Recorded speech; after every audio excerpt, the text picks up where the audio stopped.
in my mirror at home when I have the hood off, Yeah. it looks different. I think you look good. I feel like if the hood's on, You look like a douchebag. like in a big way or just kind of like a small way.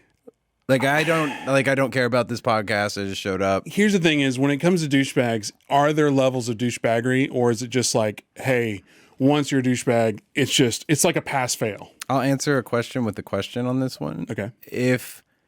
Are there levels of, I'm trying to think of what well, actually, I don't have a question. I have nothing. I have nothing to say. No. Okay. So like The longer it takes you to come up with something to say, you know how it like solidifies my argument. You know how when you're dating somebody, No. you know how like It's been a minute. It's been a minute. no, like you know how when you're dating, Ladies, hit me up in the DMs. you know how when you're dating somebody and it's like first date, second date, third date, whatever, you dating a girl from a male's perspective. You're dating a girl from a straight male's perspective, right? My perspective. When I would date a girl, I would rate them as you kind of got potential crazy clinger vibes a little bit.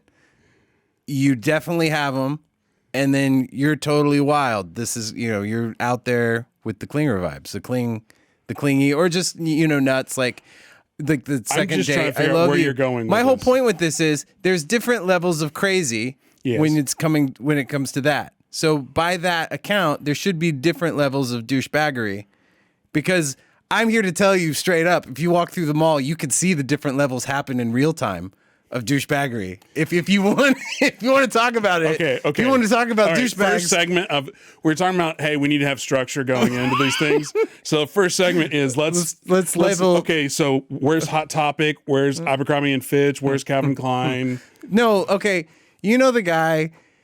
Okay, I'm trying to think of who's the perfect. It's a guy who lives at like Austin Ranch. Right, a guy who lives in an apartment that's a $30,000 millionaire. Yeah, the ones that drive McLarens, and it's like, it's all rental. Yeah, it's a lease, bro. You know what I mean? Hey, lease is the new future. They go to Lifetime and they have some ridiculous tattoo of like a lion or something. You know what I mean? Sheep. You know what I mean? Yeah, I would put that at a 10. That's a DB 10. It's DB 10. That's what it's called. Now DB 5. I think if you wear Lululemon, I wear Lululemon, you're immediately out of 5. You're starting at a 5. Time out. Are you talking about from a male perspective or a female perspective? Male perspective. Okay, well, I'm just saying from a female wearing Lululemon, that's not douchebag. That's just dream. Can you say that about a woman? Do women say that about other women? Or is douchebag synonymous with men? That's interesting. No, I think it could be equal opportunity because there's some definite douchebag women, but I just think there is different traits. And there's different words, none of which we can say. None of which we can say, right? I don't know. It's the one before the D.